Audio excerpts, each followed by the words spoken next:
Mais um Papo Origens começando e dessa vez vamos falar com um professor universitário. Ele vai contar tudo pra gente sobre o que acha, qual a visão dele do CrossFit. Eu tô aqui com o Daniel Souza. Beleza, bem-vindo, cara. Obrigado aí pela disponibilidade para poder bater esse papo aqui com a gente.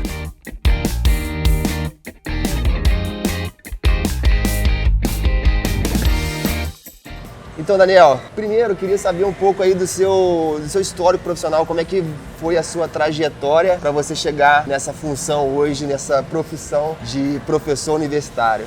Como é que foi isso aí? A minha trajetória dentro da educação física é muito antiga. Eu já desde pequeno sempre fui um cara, moleque muito ativo, né? Pratiquei diversos esportes durante muito tempo. Até que eu tive uma lesão, quebrei meu braço andando de skate e tive que parar de fazer tudo isso, né, por conta de gesso no braço e tal. Coloquei placas, parafuso e tal. Você aí foi com quantos anos, cara? 12 anos de idade. E aí eu me engordei muito e meus níveis de triglicerídeos no sangue aumentaram assim de forma exponencial e isso me preocupou bastante. Aí eu voltei para natação e isso regularizou muito rapidamente. Então eu percebi a importância que essa atividade física tem na nossa vida desde muito cedo. E a partir daí foi um caso meio que de amor mesmo, uma paixão, e eu sempre gostei da saúde, né? Então eu tinha dúvida entre fazer medicina ou fazer educação física. E dentro de uma orientação vocacional, conversando com algumas pessoas, eu percebi que realmente quem trata da saúde é a profissional de educação física, né? E isso é uma coisa que eu sempre falo, inclusive, para os meus alunos, quem mexe com a saúde é o profissional de educação física. E aí foi só, vamos dizer assim, uma caminhada que começou na faculdade, em Juiz de Fora, no FJF. Fiz graduação,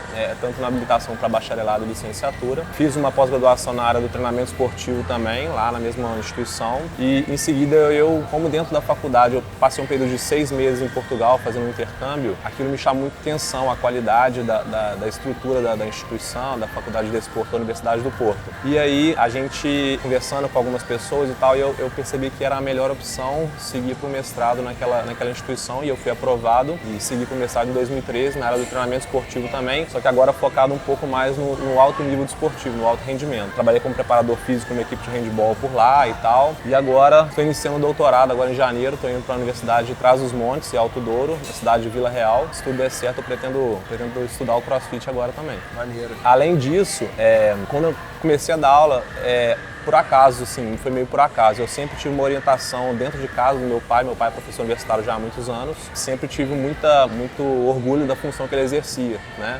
Eu sabia que era uma função, assim, podia contribuir muito com a população de uma forma geral. E aquilo me chamou a atenção, sempre me chamou a atenção. Eu não sabia exatamente como, né, poderia seguir esse caminho. E aí, num determinado momento, quando eu voltei do mestrado, tentei um processo seletivo e fui aprovado para dar aula no Instituto Federal de Barbacena, Instituto Federal do Sudeste de Minas Gerais, né? No campus Barbacena, no curso de Educação Física de licenciatura, curso superior, e também no ensino médio, para as turmas de ensino médio lá. Aí foi uma coisa puxando a outra, né? Não tem jeito, a gente vai se apegando cada vez mais, vai gostando cada vez mais da coisa, e logo que o meu contrato acabou lá, eu fui substituto durante 1 ano e meio lá, eu fiz o processo seletivo para cá e fui aprovado na Faminas aqui em Muriaé. Cara, muito maneiro. E foi através dessa sua aprovação aqui na Faminas, desse seu trabalho aqui na Faminas, que a gente acabou se conhecendo, É verdade. Com esse interesse de poder treinar aqui na Gávea. É, claro. Também pratica CrossFit, né? Uhum.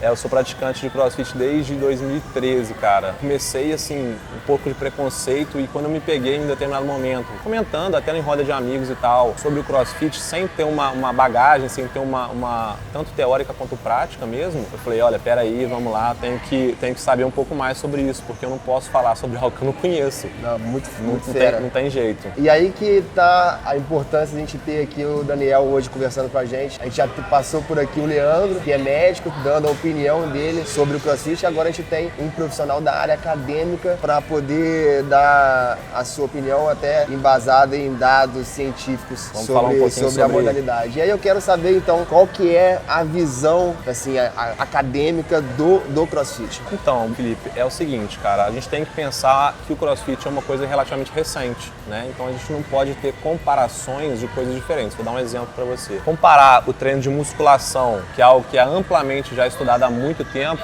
com o CrossFit, que começou há pouco tempo e tem poucos estudos a respeito, é algo que não faz muito sentido. Então a ciência no CrossFit está engatinhando, vamos dizer assim. Tem poucos estudos e tem muita coisa a ser feita ainda, né? Inclusive algumas pessoas da área falam que é como se tivesse um filme passando, a gente ainda não consegue pegar, por exemplo, pedaços desse filme para analisar. A gente está analisando como se fossem imagens, fotos desse filme ainda. Né?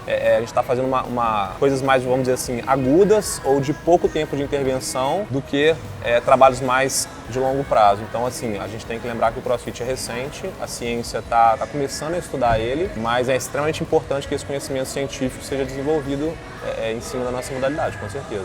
Entendi. E aí, o que já foi tido de descoberta até então?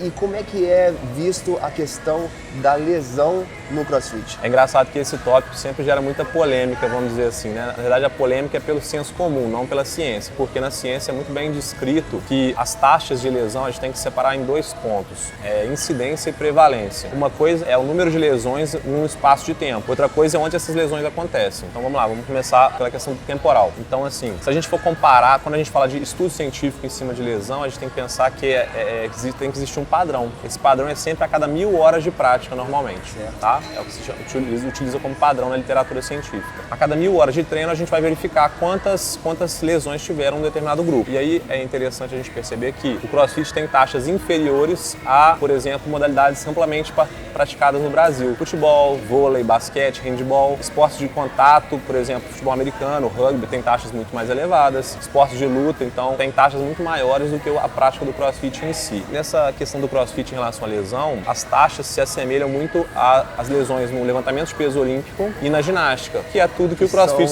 faz. Os esportes inseridos dentro do CrossFit. Exatamente. Então, assim, a gente está falando de uma coisa que não era para ter tanta polêmica, mas acaba não é tendo. Tão novidade assim, se for comparar com o que já existia. Né? Exatamente. Recentemente, num estudo de um acompanhamento de 4 anos, feito por um professor chamado Yuri Feito, na Rússia, ele avaliou isso e verificou que o CrossFit tem taxas totalmente dentro da normalidade, não é nada que foge da normalidade. E agora, só levando para um outro lado, onde essas lesões acontecem mais? No primeiro plano, vamos dizer assim, de forma bem mais incisiva do que no segundo plano, as lesões de ombro e da região lombar, principalmente. Tá?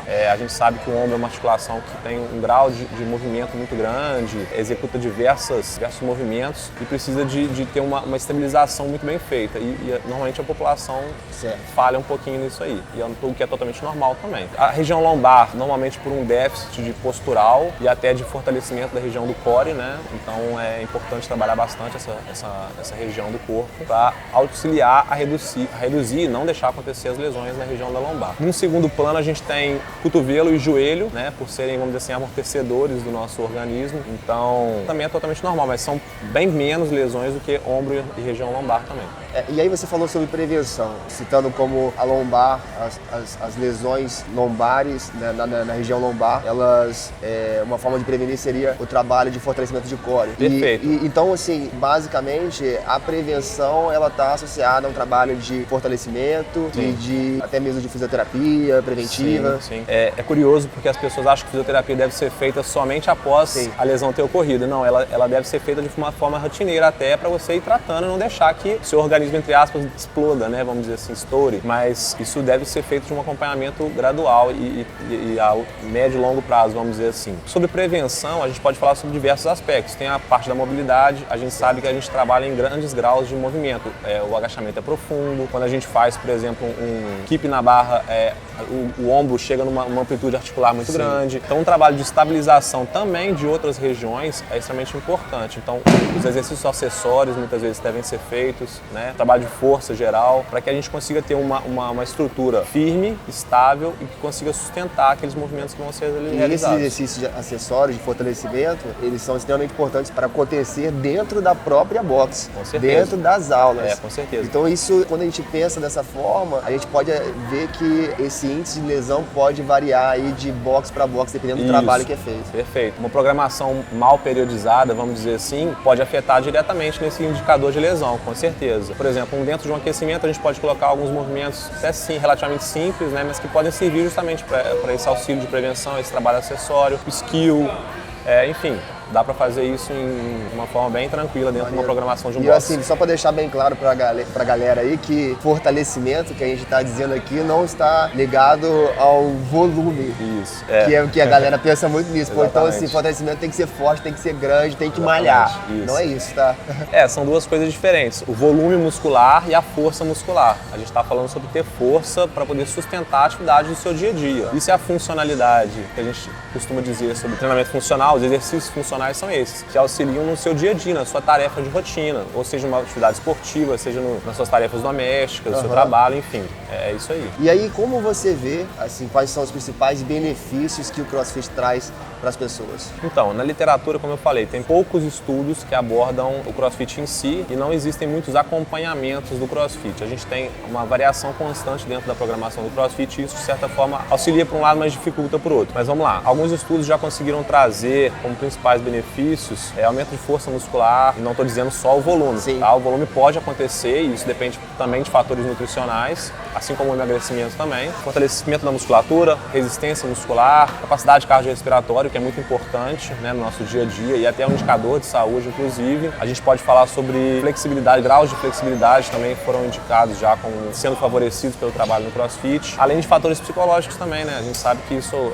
está diretamente relacionado com a prática do CrossFit em si. Né? Não é só a saúde física, atividade Exatamente. física, mas a gente também trabalha a saúde mental aqui, através da socialização, que é muito importante, relacionamento com pessoas. O ser humano não pode ser dissociado em partes diferentes, né? A gente é um ser, costuma dizer, biopsicossocial, tem a parte biológica, a parte psicológica, a parte social totalmente integrada, então não dá pra segmentar esse ser humano. Cara, você falou uma parada aí que eu vejo muita gente falando e com medo pra entrar e fazer CrossFit. Com aquele pensamento que eu vou perder massa muscular, eu não posso emagrecer mais, é como uma atividade que só vai proporcionar um emagrecimento. Fala pra mim, cara, qual que é a visão acadêmica sobre isso? Sobre emagrecimento inicialmente, a gente tem que lembrar que é um processo multifatorial, não depende só do que eu como, não depende só da minha genética, não depende só do exercício que eu faço, é tudo isso integrado e mais algumas outras coisas. Então, para acontecer o emagrecimento, o primordial é que exista inicialmente um déficit calórico. Esse déficit calórico deve estar associado à sua dieta. Então, por exemplo, se a pessoa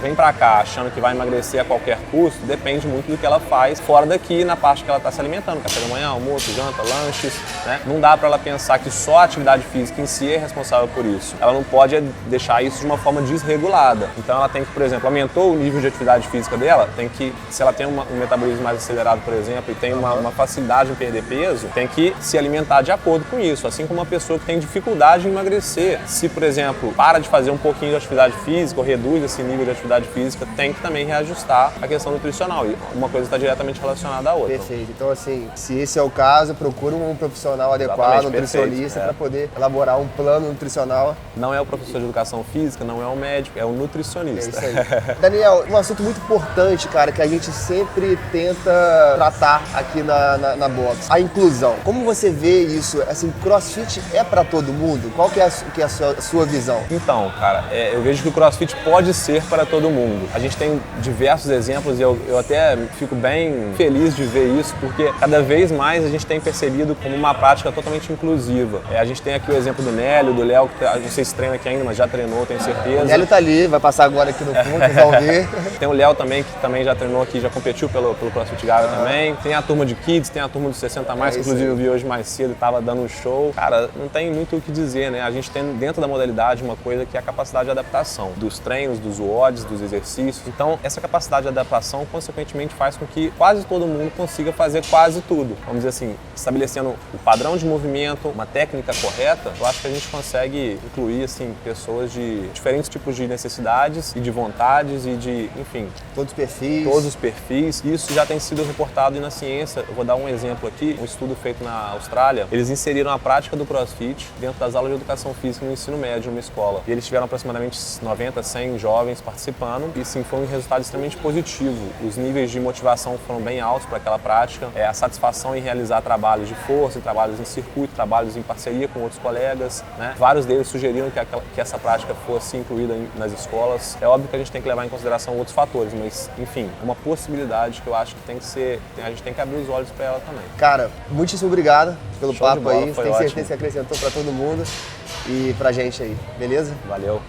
Valeu, obrigado. Obrigado, valeu. E se você curtiu esse papo, curte aí também o canal e fortalece aí pra gente, beleza? Valeu. Galera. Até logo.